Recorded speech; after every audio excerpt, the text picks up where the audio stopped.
Basketball evolved from whatever works to biomechanics, and it took 80 years to figure it out. There is no one correct way to do it. There was a biomechanically optimal grip that was reverse engineered in the 1970s to the 1980s from physics in high-speed film. Before that, it was trial and error plus military training.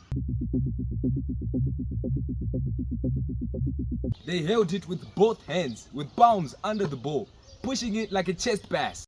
Dr. Naismith's original 1891 rule said no dribbling. You caught and threw the ball with both hands. The ball set deep in both palms. Fingers spread wide for control. Max range was 15 foot. It was a set shot with a flat arc. How they found out? There was no science.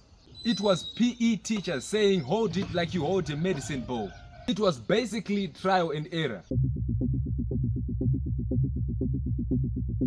Dribbling was legalized in 1909, but the jump shot didn't exist yet. Players like Kenny Saylor started shooting one-handed for maximum range.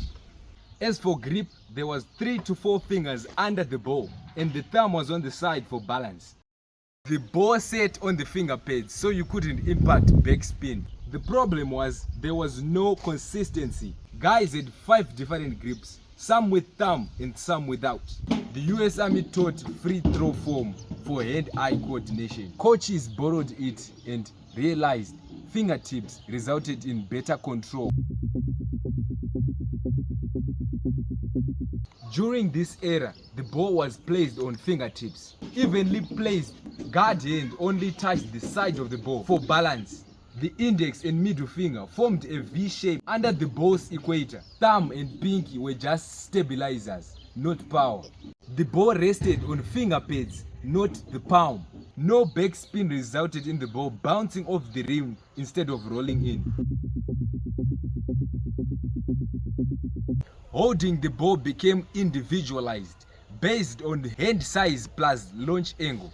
The NBA started using motion capture and force plates in the early 2000s. Steph Curry's trainer, Bob Payne, analyzed 2 million shots. Grip was anchored by hand size, which meant big hands had 4 fingers under. Small hands would have 3 fingers under. Most pros put the index finger on the seam for consistent feel. That's why you see them rotate the ball before shooting.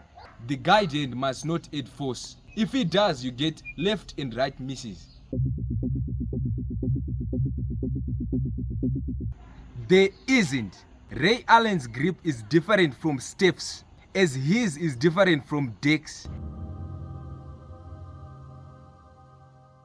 It's individual now. That's why coaches say, find your comfortable grip that creates backspin, not do it like this. Check out my next video on how fake basketball really is.